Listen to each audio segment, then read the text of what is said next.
Hello, Forever Crusaders, and welcome to our very special episode. My name is Sean Waskrug. With me, as always, is Brian Michaels. And today we are talking about our most surprising films of the year. These are the movies that we did not have high expectations for, or maybe thought that they looked stupid, but then ended up watching them and actually quite enjoyed them, or at least at least were surprised by how much better they were than what we expected. These are usually videos that are very high praising of films. For me personally, every movie that I am talking about today is just outside my honorable mentions for best of the year, or they're maybe in the honorable mentions, but not in my best films of the year because I try to keep those separate. Brian, do you have any that are mixing in with your best? Yeah, I have a couple overlap because I didn't really have enough surprises. I thought that I'd be able to eliminate those and still have enough of them that ranked highly enough for me. So some of mine will overlap. I do mine a little bit differently than you, but there are also some that don't. Yeah, I will say based off of compared to our disappointed, which is now on the channel, my top five most disappointed films of the year were the exact same as they were at the half year mark. For surprising for me, only two movies from the half year are still in my most surprising top five. The other ones are in honorable mention and stuff like that, but there definitely were some films that came out in the latter half of the year that I was not expecting anything from. It was actually surprised overall by them. Would you agree that your surprises were more evenly, or was it more towards dedicated to the first or second half of the year? Um, I, I'd say it's a good mix, honestly, of the two. Maybe it's a little more towards the first half of the year. A lot of mine are still there, but it's a good mix. How many honorable mentions do you have? I'm not doing any honorable mentions for this actually, just my Okay, five. well, Yeah, I've got five honorable mentions, so I will go for it. blitz through them. Now, once again, we preface this in disappointed. We're gonna do it again here. If I say a movie, I will just keep using Jurassic World Dominion as an example because I don't have to keep thinking of different movies. If I'm about to talk about Jurassic World Dominion and that is in Brian's top five, he'll say it, and then I will stop talking and we will talk about it together when we get to that part of him in the video, just so that we were not talking about this movie and then in 20 minutes we're talking about the movie again. So if I mention a movie and he goes, we'll talk about that later, then we will just stop and go to the next one and just talk about it all together at once. But I will go ahead and get through my honorable mentions real quick. Hopefully not spend too much time on them. First one, it will be rather quick because now that I'm looking at it, I'm trying to remember the movie. I remember, I do remember I put it on surprising because I expected nothing from this movie. I was like, ugh, I'll watch it because I'm bored and I've got nothing else to do. And actually remember going, that was actually way better than I expected it to be. It's not a top tier film, but I expected like low scores, and I actually gave it a really solid score. And that was Disney's Peter Pan and Wendy. Um, was not expecting the live action Peter Pan because they've done it so many times with Hook, which I actually enjoy, to Pan and to Peter Pan. We've seen this story done multiple times. With Peter Pan and Wendy, they actually do something different with this one that I was like, oh, this is intriguing. And this is something that I have not seen before. And it actually worked really well. We had Jude Law as Hook this time around, but the main story plot point or the main twist of this was that Peter Pan and Hook were best friends. And they basically grew up being friends, but Hook went home and grew up and became an adult, and Pan took that as him being like turning on him, and then he came back, and that's how the war began.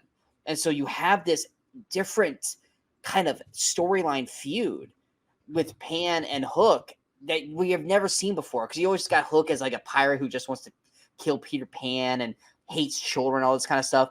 And Jude Law's character was more hurt by how Pan, basically turned his back on him because he got old. And you have this kind of hurt kind of version of Hook. I mean, he's still Captain Hook, but it was more like there's this underlying, element to the Pan and Hook characters.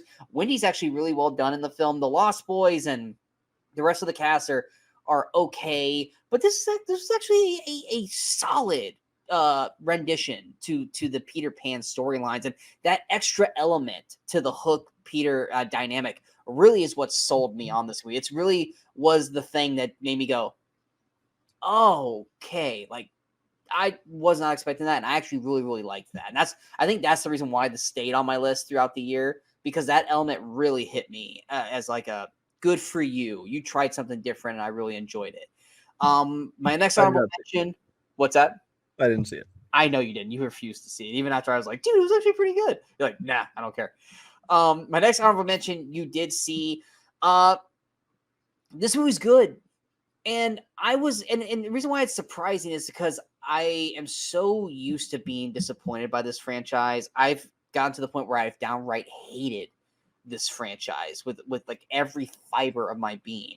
The last movie, though, was good, and it was a start in the right step, but we were always afraid of whether or not they were going to revert back to their old ways or keep building on that first step. And this movie built back on that first step, and that is Transformers: Rise of the Beasts. Bumblebee was a great restart to the Transformers franchise, but they always kept saying, oh yeah, it's a prequel to the original series, you know, it's still a part of the same world. Transformers: Rise of the Beast basically said, oh yeah, that Michael Bay shit, fuck you. No, we're not doing that. We're starting over. Bumblebee is the first of a new franchise, and we're restarting from here. We're bringing in the Beast Wars crew, which I loved watching them as a kid. Could we have gotten a little more out of them in that film? Absolutely. But this movie, much like the first 10 minutes of Bumblebee, was the closest we've ever felt to getting the cartoon series. I loved the way the Transformers looked. Anthony Ramos was a solid human addition to it. It's probably the best human addition since Haley Steinfeld, and at least for the first, film for wow. Sam Witwicky, blanking on his fucking real name. Shia LaBeouf. Thank you. My God. I only had the character name in my head for that real quick. But I really actually enjoyed this movie for what it was. It was very solid. It was fun. It made me excited to see Transformers again. When they announced the next one, which is next year, I don't know if it's a continuation to the story or if it's actually going to be... That's an animated film. Yeah, it's animated, but... Yeah. I'm excited. I'm excited for anything Transformers now, because we now have 2 solid films in a row going with this new format. I'm really excited to see it. You did not like the little punch at the end. I actually did, which was the attachment to G.I. Joe. G.I. Joe has sucked in every movie so far. So if you know what, if they need to combine with Transformers to make this thing good, I'm fucking here for it. Was this on it for you at all? I was not surprised by this, honestly, because I went into kind of this with actually pretty good expectations. I enjoyed the movie quite a bit. It wasn't perfect. It had a couple rough edges to it. We both didn't like what's her name, Dominique Fishback, I think was her name. The female. Yeah, she was very meh. She shouldn't have been in this movie at all.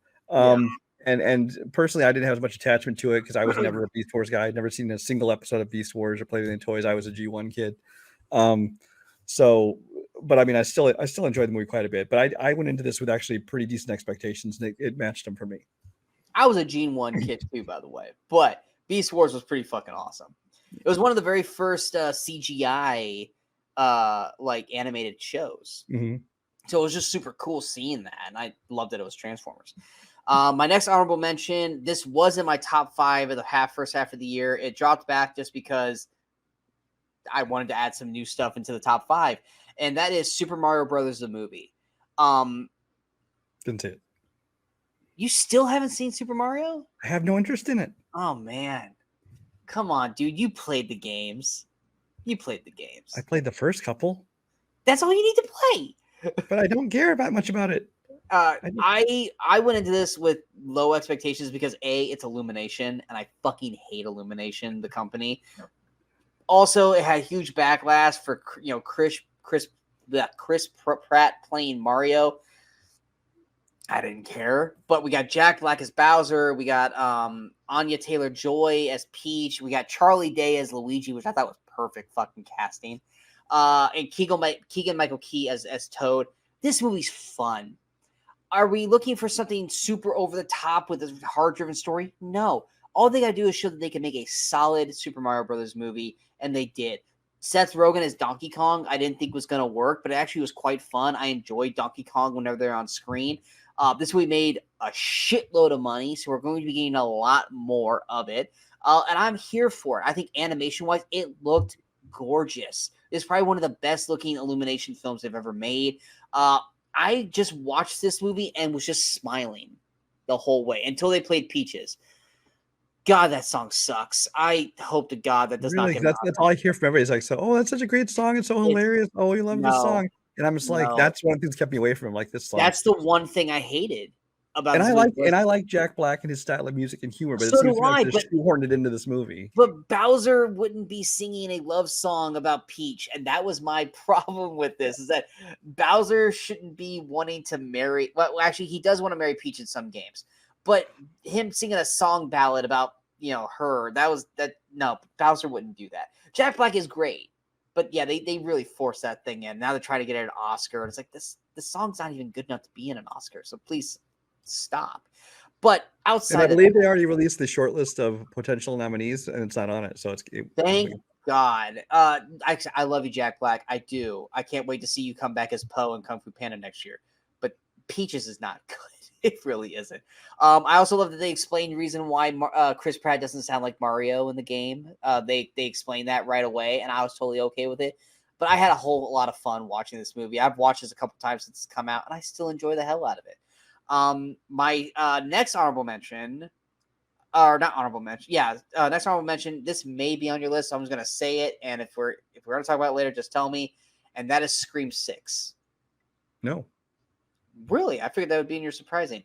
It's in my surprising because I fucking hated Scream 5. yeah, I like Scream 5, so that's where we're different. Scream 5 pisses me off. We're not gonna get into that because we've already talked about that ad nauseum. Multiple times, yes. Scream 6 to me is right up there with top tier Scream, which is Scream and Scream 2. The New York aesthetic worked perfectly in this film. I loved the new way they started the movie. Like kind of new, but also kind of the same, but totally different in the way. The core four, as they call it, I think they all worked out really well. The kills were more gruesome. The action was better put together in this. Hell, the whole Courtney Cox fight sequence, I was like, brah, fucking oh. I was not expecting that to be fucking good, and it was actually great. Adding Hayden Panettiere back was great. I wish she would have been in it more. Melissa Barrera, too bad we're not going to see her in it anymore. She was really good in it. Same thing with how they sold it so hard. They sold the whole concept of the core four so hard. Now, at best, they're going to have two in the next movie. Or they just completely blow this thing up and we don't get another one, or they start over from scratch again. Scream 6 does fumble at the end. It does fumble, but I still think it is a huge, vast improvement over the previous film. And granted, I went in with higher expectations because this trailer looked great, but so did Scream 5, and it was dog shit. But I love Scream 6, so that's why it's on my list here. My last honorable mention is a movie that I had no interest in seeing. I was not going to see it. And I think I was just bored one night, saw it was on Netflix, and clicked and watched it because I enjoyed the first one so much. I think that's why I watched it. I think we talked about the first one on Weekly Crusaders. And so I just said, fuck it, let me watch this one and see if it's any remotely good. And it actually really was. And that was Missing. The same world, not like direct sequel, but not really direct sequel to Searching with John Cho. I remember this coming out. I was like, I don't care. I really don't give a shit about this story. I'm not going to watch it. And then I was going to talk about Searching on the show. So I figured I'm going to watch that. And I was like, fuck it. Let me put Missing on and see what it is. It was solid. I actually enjoyed it quite a bit. I thought Storm Reed, right? Mm-hmm. Yeah, Storm. I thought she was really good in it. They managed to make the element of the cell phone and the computer, which we've seen used very poorly in horror films, but in Searching, it worked. They managed to make it work again. Not as good as they did in Searching, but it was actually still a very, very solid film. And I also love the kind of Easter egg jokes in this, because you saw Missing, right? Mm-hmm. Yeah, like how at the beginning they're like, oh, they have a TV show and it's like a true like unsolved mysteries, true crime kind of thing. And they're showing the events of the first film, and you look at the cast list, and it's like fake, like kind of like John Cho and Deborah Messing, but they're like messed up around. I love that. Like, it's that little shit right there that you have to pay attention to it.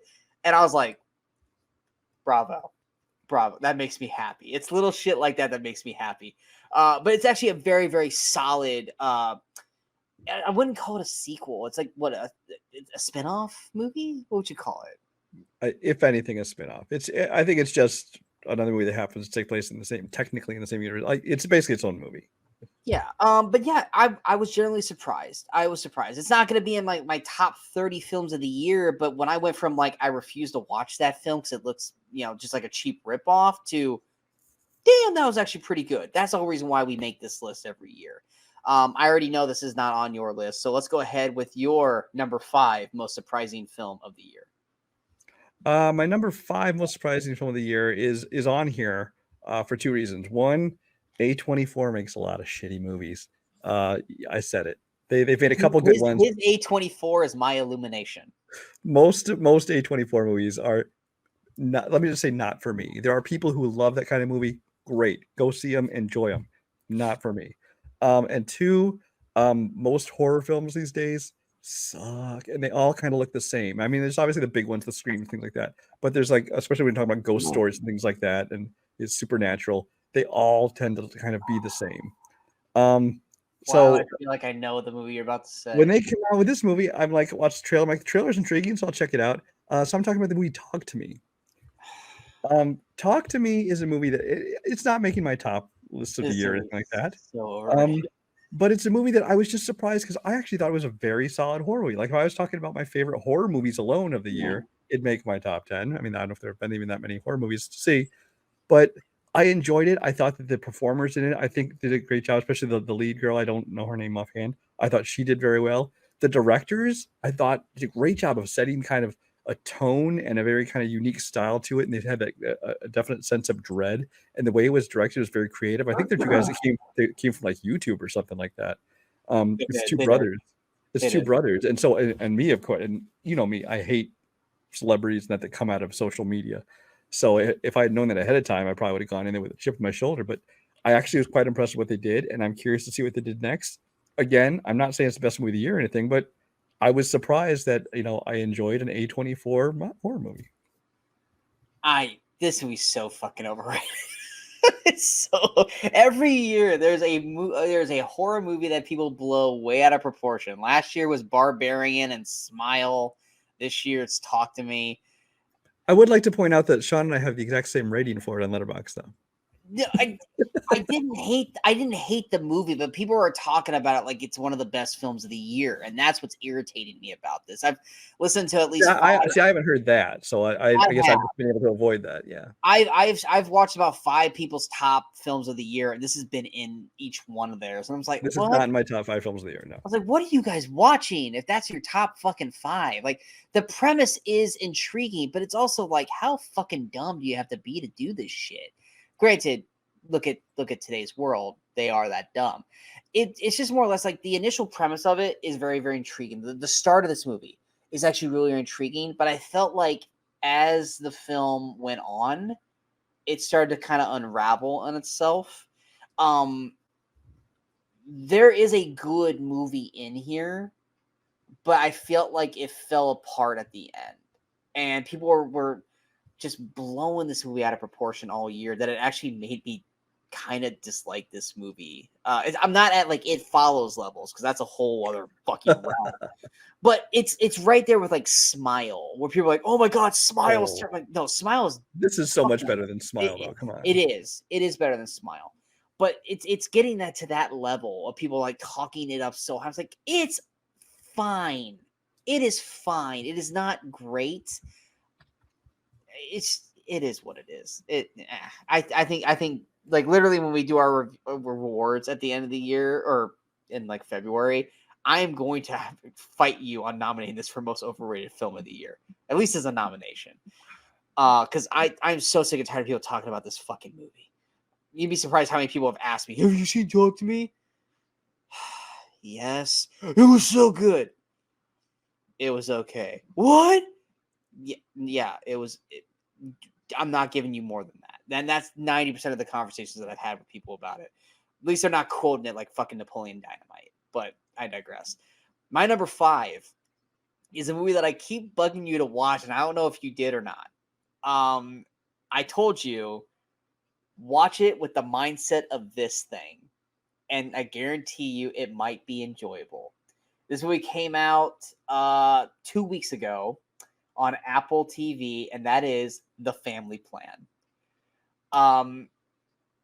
We both love a movie that came out in 1998 called The Big Hit. Stars Mark Wahlberg, Lou Diamond Phillips. Oh God, what's his name? Bokeem Woodbine. Bokeem Woodbine. It was like It's I was Straight Jacket. Straight Jacket. It's got Christina Applegate in it, Elliot Gould. It's a fun movie. It's not like top tier acting or anything, but it's a fun guilty pleasure movie. This movie, I keep telling Brian, because Brian and I had no interest in wanting to see this. I did because it's got Michelle Monaghan, who I fucking love, and it looked like it could be fun. And I am sorry, I haven't enjoyed I'm trying to remember the last Mark Wahlberg movie I enjoyed. I really am trying to figure that out. I can't remember.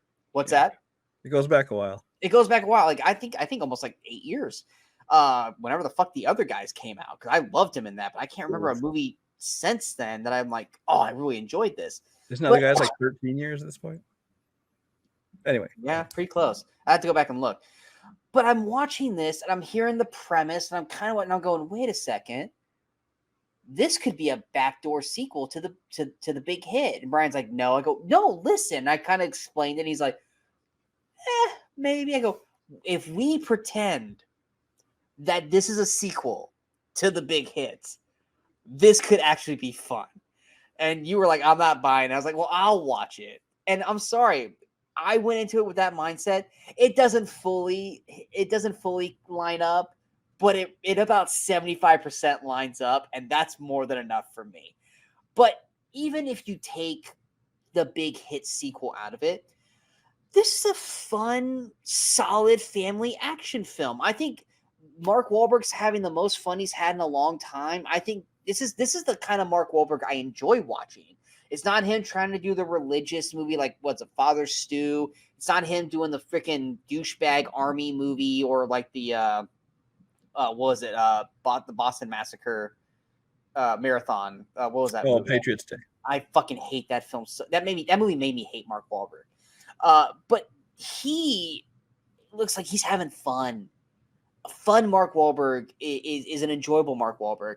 Michelle Monaghan is great in this. I love her. She doesn't really get a lot of movies to really kind of show how good she is, and this movie actually lets her kind of spread her wings and enjoy herself in this. The kid actors, I actually enjoyed them in this movie. I think that their story segments are good. The action set pieces, when we get them, I think are well choreographed, and they're just fun overall. And if you can attach the Big Hit sequel to this, because it can line up a little bit, it adds a little bit more to me. But I actually enjoy this movie. It's not, like I said, it's not going to blow you away. But from seeing the trailer, just going, oh God, a Mark Wahlberg film, meh, to, you know what? I had fucking fun. I enjoyed this movie, and I would watch it again. Brian probably still hasn't seen this movie, even though I keep telling him to at least check it out, because he should at least enjoy it for the most part. Did you watch this yet? I did watch this movie. You did? Oh, you did. You did not tell me, you son of a bitch. You have been up and around. Okay, I'm going to ask you two things. One, can you see a connective tissue? It doesn't have to be 100%, but I can see it. But like I said before, I can see it if you're looking for it. But yeah, okay, yeah. It works a little bit. What were your thoughts on this? Because I still don't know what you thought of this movie. I told you I expected you to at least be 3 stars or higher. It was 3 stars exactly. It was enjoyable. It was serviceable. I didn't love it, but it was like I didn't hate it. It was kind of there. It was a fun little distraction for what it was. You know, like you said, Mark Wahlberg's at least getting to have some fun, which you don't see a lot from him anymore. But it's a little rough around the edges. I mean, like Michelle Monaghan It's like it's at the end, she's like kicking ass like against this an Maggie agent, Q. another assassin. I'm like, this is the whole same problem you have with in the other movie with people. And it's like, Ghosted that we were talking about in our last episode. Yeah. yeah. So The stupid the fucking pole vault into the wall. the pole. Well, that's why I was like, if this works, this can be the stupidest thing in the world. And when it broke, I'm like, okay, good. So I laughed so hard. I was like, oh my god, that was great. And then she's like, fool. I was like, that was actually pretty sweet. Yeah. That was actually pretty sweet. There's 9 other events, bitch. Yes. So I mean, it was fun. It was completely, predictable. You knew what every twist and turn it was going to take. But it was like it was this is an Apple TV actually. It felt more like a Netflix movie, honestly. But it was fine for what it was. I don't think I'll ever watch it again, but I didn't hate it. I'd be willing to watch it again. Like I said, because I'm really hardcore making sure it's connected to Big Hit. But if anything, I will say this. As much as we champion that movie, we talked about it like on one episode, I think of like Weekend Crusaders. Since this movie's come out, I have talked about Big Hit so much on this channel that if we haven't gotten at least some people to watch the Big Hit, then we have failed. If not, go out of your way to watch the movie. That is a fun fucking movie. And that movie makes everyone remember that King Kong lives. Honestly, I'm probably going to go back and rewatch that movie this week, actually, more to think about it. Exactly my point. What was your number 4 most surprising film of the year? My number 4 was a movie that I think was on my most anticipated list last year, or it may have been an honorable mention or something. And that is a movie called They Clone Tyrone. Another streaming movie. This one was Netflix, actually.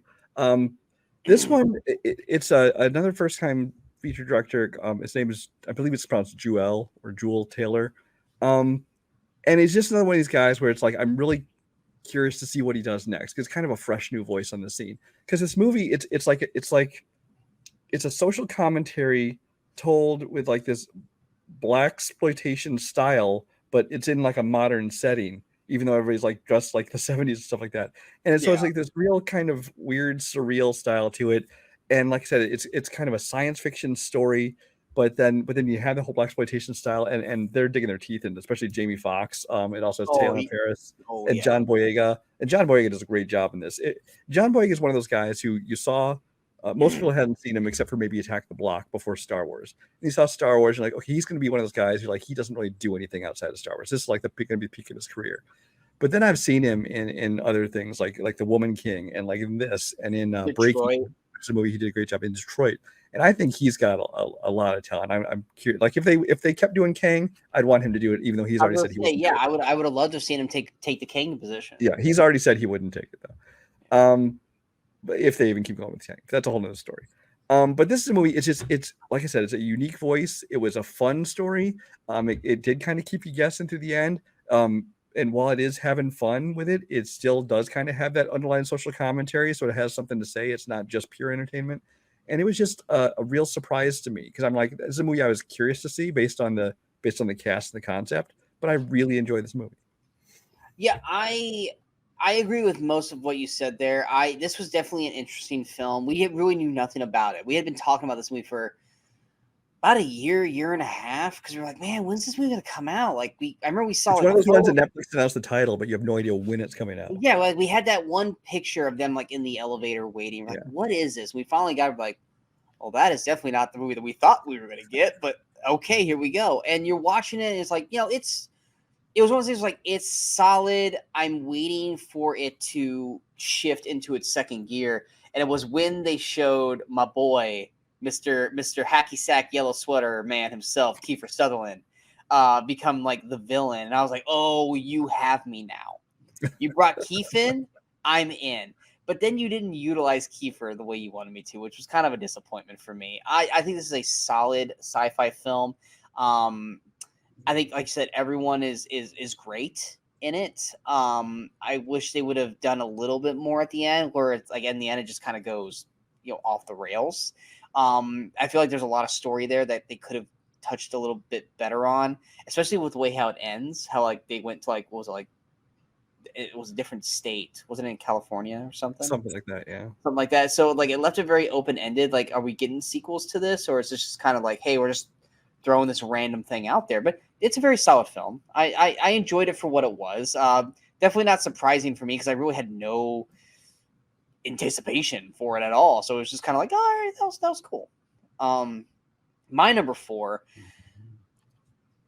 This is probably the one that's like, why are you surprised that you like this? Like, of course you like this kind of movie. And that's because I didn't really, outside of like 2 scenes in the first film, I didn't really care for it. So, but the sequel, I fucking loved this sequel so damn much, and that's Extraction 2.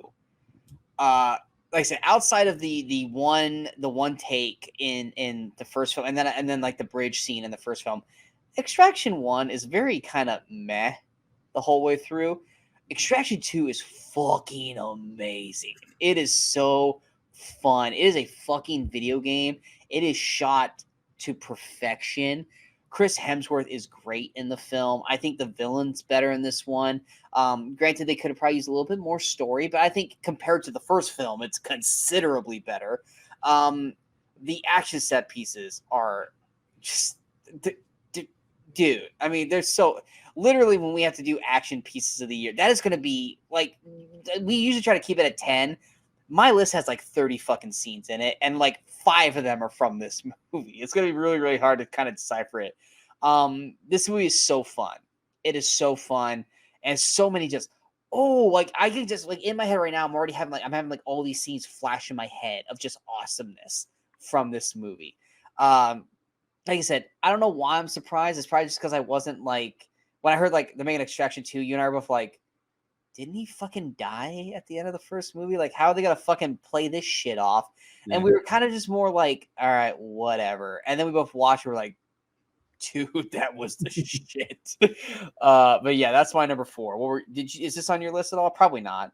I wasn't on my list, but I did very much enjoy this movie a lot. And I've said for a long time now that my favorite trend in movies today is stunt coordinators that are becoming directors, because they shoot the best action. You got with like David Leitch and Chad Stahelski, and now Sam Hargrave, the guy who did this.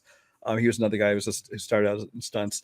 And you can tell because the action scenes are great, especially the first, was it 20 minutes is a wonder shot in this movie? It's not the first 20 minutes, because the first that's right. There's like an intro, and then it kicks into the 20-minute. Yeah, because he has to recoup from the injuries of the first film, but it's when he gets into the prison, and then it's like it's like a 20 or 20 and that whole prison break minutes. scene. I mean, in the history of prison break scenes, I mean, you got the Raid 2, you got Hobbs and Shaw, you got Mission Impossible, whichever one it was. And those are all great prison break scenes, but this one just blows them all away because it's just amazing. And I, like I said in my review on Letterboxd, this movie is like playing a video game. It's like, especially when you're playing that one, it feels like you're playing a video game in all the best ways. From the prison all the way to the train and everything in between. So this is just a lot of fun. I didn't put it as a surprise though. Yeah, and then later you get the whole battle in like the gym and stuff. Like it's so damn good. It's so damn good. What's your number 3? My number 3, we're not going to talk about a lot today because I know you and we're going to talk about this a lot in another video. And that is a movie that I wouldn't have thought I had any interest in seeing. Godzilla -1. I would definitely be talking about this. Yeah, so you might as well save most of your conversation. I will save most of it. Yes, I will say, I am not a huge Godzilla fan. Like I've liked like the new Godzilla versus Kong. Godzilla King of Monsters was okay. Godzilla 2014, I didn't love, but it had its good points, and I know Sean liked it. But this is like a Japanese made Godzilla films, and I don't like any of those. Now granted, I haven't seen a whole lot of them. But what I have seen is like the man in suit thing, and they're all kind of cheesy. Plus, it's a foreign film, which it's a little bit more difficult to get me to get really into because you gotta read subtitles or listen to a bad dub, things like this. But I saw a trailer for this. I'm like, wow, this actually looks pretty good, and it looks like it could be interesting. And if nothing else, it looks at special effects are better than most of the Japanese Godzilla movies. So I went to check it out, and I was so surprised by the quality of the film, which Sean talked about in the review, and I mean he'll talk about again in another video, just in terms of special effects, things like that. But also just the story of this thing, because it's like if you took Godzilla out of this movie, I would still be interested in the human story of this movie. And I did such a great job on both the action and the dramatic elements of this movie that it just really surprised me how much I enjoyed this movie that I went into with zero expectations. Yeah, if I didn't ban my best movies from this list, we would be talking about this on this list because I was excited for this because it's Godzilla, but I'm not used to seeing Toho Godzilla movies in the US unless they're on TV or you have to buy a disc. You're not going to see those in theaters. So when this went to theaters, I was like, this is going to be something special because they wouldn't have done this if it wasn't. And it definitely exceeded every expectation that I have. I will 100% be talking about this in our best of video at the end of the year. So I'll reserve most of my conversations for that, which makes you guys want to go, hey, what are Sean's thoughts on it? My review's online. You can see that right now. Or you can wait and watch the best of video and see exactly what I thought of it. But yes, this movie would definitely be in my surprising if I didn't, ban all my best ofs on this list. My number 3 is a horror movie that I think is way better than Talk to Me. This was a movie that I went in going, oh God, this is such a generic horror movie. I feel like I've seen this movie like many, many times already. But you know what? Brian and I have said this many times on the show. You can have a movie that has the same plot from like 20 other films, but if you do enough to make it unique and have a good cast and acting and story to it, it'll feel like it's brand new. And that is The Boogeyman. I had no expectations going into this movie. I actually didn't even want to see it. It was my 1 month anniversary with my girlfriend, and she's like, "Let's go see this." And I was like, "Okay." Like, I'm not expecting good things. I'm actually expecting to write a really shitty review about this. I was thoroughly surprised at how much I thought this movie worked, how effective this movie works. I think the cast was great. The young actress, I'm blanking on her name, but she played young Princess Leia in the Obi-Wan Kenobi show. I thought she was great. The teenage girl, I'm blanking on her name right now. She's in Yellow Jackets. She's fantastic in it. I thought the horror elements worked really well. And one thing I loved about this movie is the boogeyman, because it's the boogeyman. Fuck them kids. Kids were on the table, man. There's literally one where he chucked this kid through a fucking TV, and I was like, holy shit. Oh, I love that this movie doesn't give a fuck about children. Like he's like, no, we're not doing this. Like, oh, we'll just scare the kid, but we're not gonna hurt them. No, I'm gonna fling a kid through a TV, and you're gonna watch it happen. Also, this thing caused a huge upsurge in like moon lamps, because that's probably the coolest thing that came out of this movie was that fucking moon lamp. Hell, I got one from my girlfriend for Christmas. She fucking loves it. This movie worked for me on so many levels. I enjoyed the performances. I enjoyed the story. I enjoyed what I really, really liked about this movie is when we normally get movies like this with teenagers or kids that are being haunted by a creature or something like this, and they try to tell the parents are like, yo, you're just grow up. You're no. Like, we don't believe you, all this kind of shit. Whereas like the parent in this was Chris Messina, I believe. Mm-hmm. At first, he's like, are you on drugs? But then something happens and he's like, oh shit, I'm on board. I'm like, thank you. We don't have to have this generic scene where the parents just don't believe or don't understand, and we have to have this stupid argument that we've seen 1,000 times over. This one is like, no, the parents like, oh shit. Like, okay, yeah, I believe you. How do we beat this thing kind of thing. I really thought this movie was effective and utilized its tools, its lighting. There was so much of this movie that I really was not prepared for. And this movie blew me away in expectations, which is why it's so high up for me. One of my favorite horror films of the year. Could not praise this movie more. It's definitely not like in my top, 20, 25 films of the year, but in terms of horror films, it's in the top 3. I know you like this. You didn't like it as much as me, obviously, but I know that you actually thought it was pretty solid too. I think it started out strong. I think it had its moments, but overall, I was a little underwhelmed by it. I think if I was just glancing, it's about my 15th favorite horror movie of the year. 15?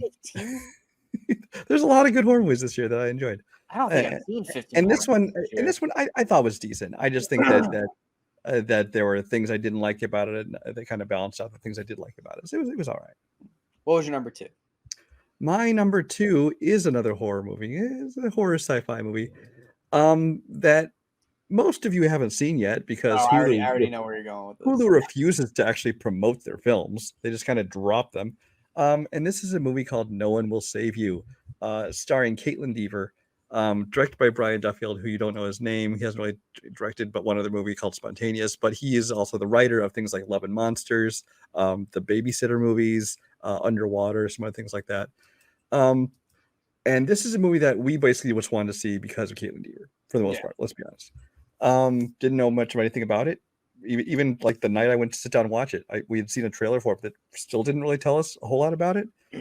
From moment one, from even just the title screen, this thing sets this great tone to the movie. It sets this sense of dread to the movie, and the whole movie, it just keeps you, well, me at least, it kept me riveted to this thing through the entire movie. Her performance is great, and she's in pretty much every scene of the movie. Because it's just following her through the whole thing. It's definitely got its emotional beats to it. The sci-fi elements, the creatures are very well done. I thought it was something a little bit different than we've seen. It was the special effects wise, it was done very well. The movie, you don't even realize it until you're about half hour into the movie. You're like, wait, nobody's talked in this movie, and you realize the entire movie there's like 4 words spoken, and but it's not like done as a gimmick. Like when I recently saw Silent Night, and it totally felt like a gimmick. It felt forced that nobody was talking. But here, except for 1 or 2 scenes where somebody probably would have talked, it didn't feel forced. And I think it just worked perfectly, and it just showed how good Caitlin Dever was able to act without using dialogue. This one, like many other movies we talked about this year, does fumble the ending because you're like kind of like, what the fuck's going on here? Which I know what they were going for. I'm just not sure I'm agree with it. But it's just another one that it came out of nowhere. We didn't know much about it except the title and star, and I loved pretty much the entire thing. You know why this movie's not on my list? Is because when I watched the fucking trailer, I knew this movie was gonna be fucking great. So I wasn't surprised. I was just more in awe of how I was so happy that I was correct, that this movie was great. And I will say on rewatch, the ending does work better. I think it was more, we weren't prepared for that ending the first time we watched this. You're like, what the fuck kind of ending was that? But you go back and rewatch it knowing it actually flows a little better. So it actually went up I think a half star on rewatch. But this movie, once you get past the first, I think 5-7 minutes, because at that point you're just kind of introducing the character and kind of the world she's in. When it hits nightfall, the next 20 minutes is some of the most, yes, it is some of the best 20 minutes in movie this year. Like you're just, the whole time I'm just like, just quiet. Like I didn't want to make a sound because she's not making a sound. I was watching this in the dark at like 2:00 in the morning, and I was just like, holy shit. And all I kept thinking of was like, Brian's at work. I can't talk to him because like, it is so fucking good. And it doesn't crack my best because of the ending not being as strong as I wanted it to. But this is one of those movies where, like I said, I expected it to be good.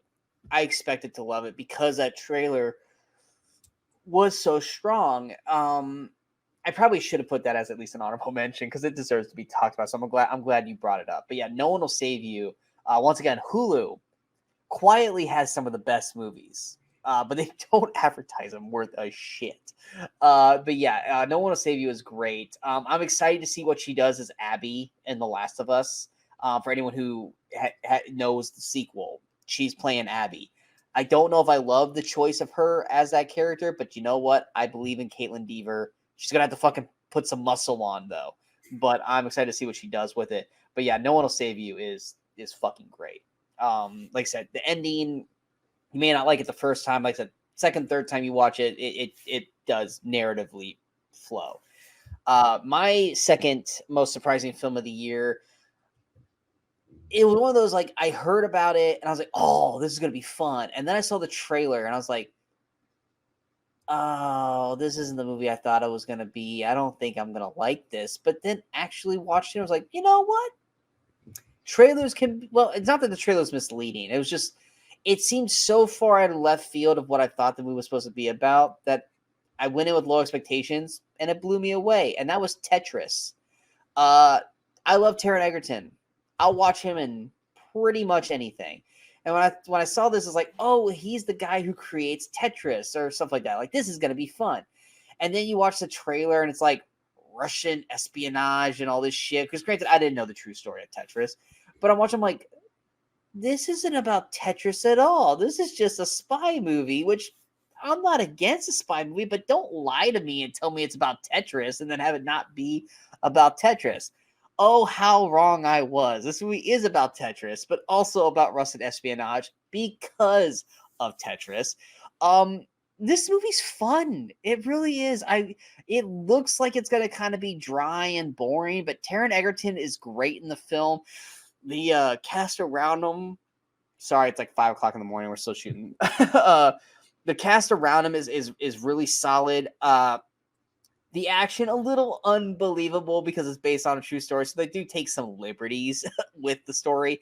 But at the end of the day, this was a fun film, and I almost didn't watch it because the trailer didn't sell me on it. I'm glad I made myself watch this movie because I actually enjoyed it quite a bit.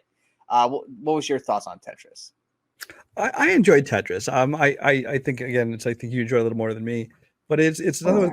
There was a weird trend this year of like these, based on real life corporate things, because you got Air and you have BlackBerry and you have this. I guess you can kind of call Dumb Money kind of in the same kind of category, where it's like, what's all this weird little subgenre of based on real business? There are two special categories this year for 2023. There is the product placement, the movie, and the movie that ends in a cliffhanger because it's part one of two. Because those were the two things that just happened out the year multiple times. But it was so this movie's one that, like, I played Tetris when it came out, but it's like, how interesting can the true story of the creation of Tetris be? And now, granted, like they said, they don't even try and pretend it's the real story. They do say they kind of took the story and made it this dramatic, like, spy espionage thing more than it was. Yeah. But it's still, it was fun, and Taron Egerton made it work. And you took a story that could have been really boring and made it real fun. There you go. What was your number one? Even though it's my number one, I'm not going to talk about this one a whole lot because I'll tell you right now, this is going to be my top 10 of the year. And this is a movie I thought I would not care about at all. And this is a movie from Netflix again. Well, it wasn't originally Netflix, called Nimona. Nimona is an animated film that was originally being made by, I want to say it's Blue Sky Animation. Yeah, I think it was that. And it was in development. They were making this movie. Disney bought Fox, dismantled Blue Sky. This kind of went off into just nowhere until Netflix decided to buy it and give them pony up the money to let them finish this movie. Anyway, so this movie comes out. It has kind of it's not Japanese animation, but it has a kind of anime look to it a little bit. And it's titled Nimona. I write it off as nothing I care about. Don't watch it. Don't pay attention to it. Until I get two or three people going, "Oh my gosh, this movie's amazing! This is such a great movie." I'm like, fine. Eventually, after I heard like third person, I'm like, you know what? Fine. I'll put it on the background while I'm doing some other stuff. I'll watch it. 5 minutes of this movie, I was in love with this movie. First of all, the animation in it is beautiful. It does kind of have a kind of a style all its own. Where it's not quite Disney, but it's not quite like an anime kind of thing. It's kind of a good mix of it. The voice acting, I think, is actually phenomenal. I think Riz Ahmed, I'm surprised he hasn't done more voice acting because his voice is so perfect to do an animated character like this. It is. And Chloe Grace Moretz, who I think is kind of a bad actress in live action, honestly, I think she does a great job in her voice acting here as the title character of Nimona. Again, I'm not going to go into great detail on this movie and why I love it because I'll talk about that more where it's somewhere in my top 10. I'll tell you that now. But this is, in terms of just being surprised, this is a movie that I never would have even paid attention to. And I watched it and I fell in love with this movie. Yeah, much like Godzilla -1, if I didn't ban my best of films from this list, Nimona and Godzilla -1 will probably be 1 and 2 for most surprising. Because this is, once again, just like you, I never really heard about this movie, but if I had, probably would have just been like, oh, it's one of those like 1,000 anime films that come out every year with some actors that we know but aren't huge actors to try to get people to try to go and watch it. Didn't hear anything about it. I think I maybe saw some visuals of it, but I was just like, oh, it's just some generic anime movie, whatever. Mm-hmm. And then you were like, dude, you need to check this movie out called Nimona. And I'm like, all right, maybe. And then I was like bored one day. I was like, let me see what the scores are looking like. And I saw the Rotten Tomatoes, like, okay, sure, let's kill some time here. And like you, fell in love with this movie. Everything you just said, I fully agree with. And we'll probably double down on that when we talk about it in the best of the year, because like you said, I don't want to talk about it that much right now either.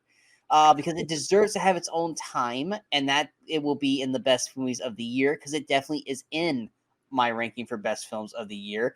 And I, once again, have been trying to champion this to people, and Oh yeah, I am I'm still. so happy that people brought it to my attention. I've made it my purpose to spread it to more people. I would say each year you and I have a movie that we try to champion. A couple years back, it was The Night Comes for Us.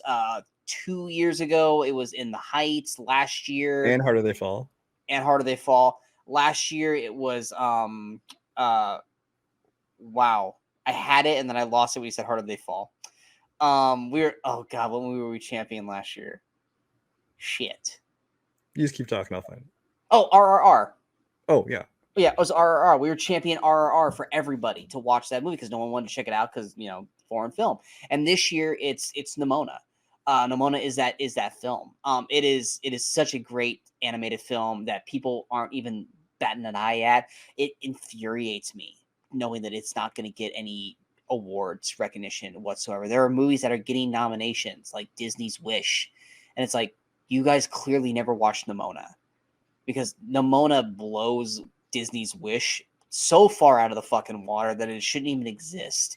And it's a crime that Nimona is not even going to be nominated.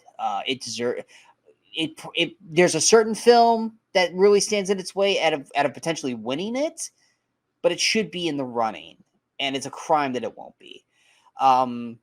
But yeah, you and I will be going into greater detail about that in another video. So stay tuned. What was your number one? My number one is a movie that I actually watched this week.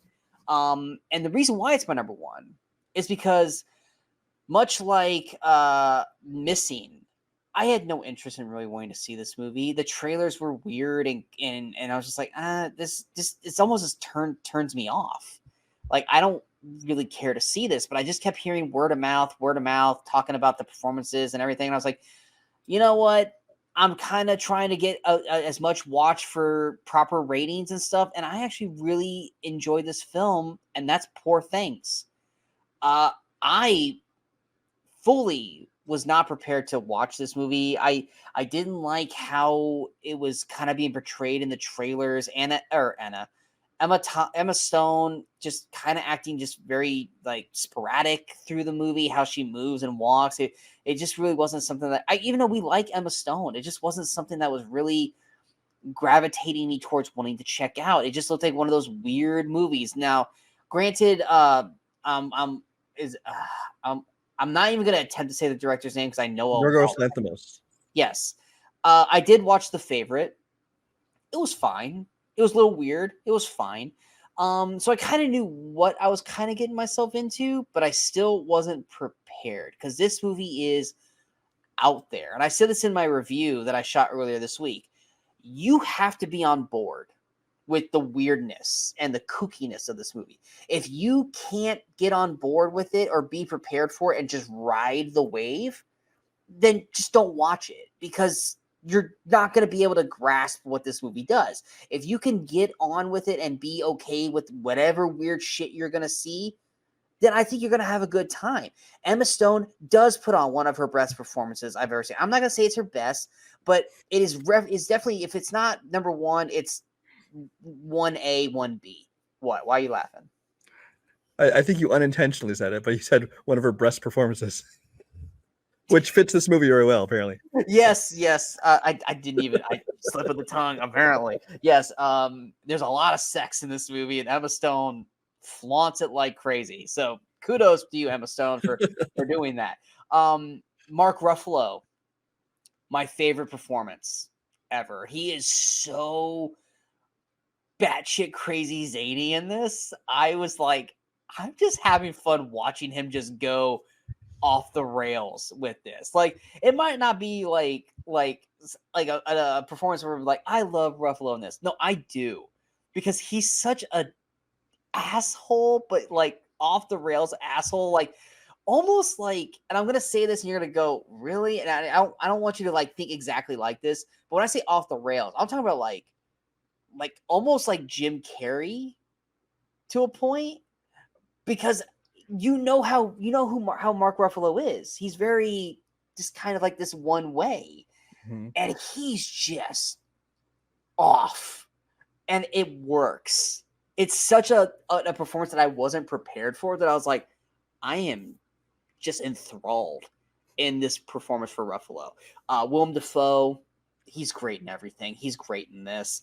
But Emma Stone, her performance is fantastic in this, because once you actually find out what she is or why she is the way she is, because it has very much of a Frankenstein's monster or Bride of Frankenstein kind of approach to it.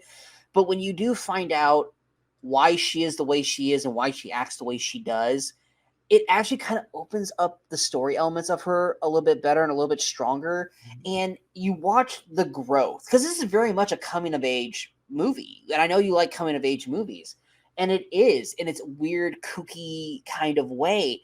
And when you watch it with that and you watch her character kind of adapt and grow and become more of an actual full person through all the sex and everything that's happening in the movie, it's actually a very charming story in a really kind of gothic, weird kind of way. Plus, cinematography-wise, it looks fantastic. There's weird angles, weird shooting. Like sometimes they look like he shot it through like an eye, like an eye hole of a door. And some shots real weird, but that's the way the director is. There's no reason for it. He just decided in this one brief shot he wanted to change the landscape to there, so you just kind of have to roll with it. Like I said, you just gotta have to kind of just be okay with whatever the fuck happens in this movie. Does it kind of lose its way a little bit in the second act? A little. It gets itself back on track. Does it probably go about 20 minutes too long? Sure. We do that all the time here on our show. But I think at the end of the day, I was never bored. I was interested the whole time. The whole time I was just like, and it wasn't because of all the sex and nude scenes, guys. Trust me. It was just an interesting story, because I was like, all right, let me see how weird this is. And then the character of Bella Baxter, it is interesting, because I was like, I really don't know where they're going to go with this character, but I actually want to go on the journey. And at the end of the day, I was like, I probably would have ended it a little differently. I thought they were going to go one way with it, which I thought would have been a kind of a beautiful way to end it. And they kind of went more with the comedy route to it, which I was like, it works. I wouldn't have gone that way with it. I would have gone this way, but that doesn't deter the movie for me at all. But I actually really was kind of blown away by it. I mean, it's like I said, it's going to be an honorable mention. So spoiler alert, it's an honorable mention for best of the year for me. It didn't crack my top 10, probably because of how the second act went a little too long and stuff like that. But I went in with like, let's get this over with, to going, this is actually really fucking good. I'm actually understanding why people are being blown away by this. I'm not expecting you to love it, Brian, but I do think that you will like it better than where you think your head's at for it. Honestly, at this point, I feel like I'm going to go see this tomorrow now, because I've been kind of on the fence about it, because Yorgos Lanthimos was a super hit and miss for me. The Lobster was decent, but then it like got super weird in the second half. Killing of Sacred Deer, I did not really like at all, especially because of Barry Keoghan. And see, I never watched either one of those. All I have is then The Favorite, which actually kind of is probably his most normal movie, at least that I've seen. Which I actually, mostly because of performance and stuff, but I actually really enjoyed The Favorite. And so this one I was kind of like, I don't know, this one looks like he's getting back to his weird batshit stuff. But I've heard good reviews on it, and hearing your opinion of it, I'm now intrigued. I will now go see this movie. Yeah. Like I said, and that's why it's my number one surprising film of the year, because like I said, I was not going to watch it, and then finally just broke down and watched it. And I was like, I'm actually glad I did. I'm glad I watched that film. But those are our most surprising films of the year. Leave in the comments below. What are your most surprising films of the year? Was it one of these films? Was it something that we didn't talk about? Let us know. We hope you guys enjoyed this episode. If you guys did, go and hit that like, share, and subscribe button to the channel so you guys stay up to date with all the latest videos pop up on the Movie Crusaders. And of course, we're going to follow us on all the social media outlets you see below. Out right now is our most disappointing films of the year. Coming up next, we have our worst films of the year and our best films of the year. Some of them you've already heard in this episode that we're going to be talking about in greater detail in those episodes. And then once we're done with those, we will have our most anticipated films of 2024. It's the episodes that Brian and I are the most optimistic about until we get to this time next year, when we are either disappointed or bummed that those movies never came out to begin with. So we'll see what happens with those. But until next time, in case we don't see you, go watch some movies and go have some fun.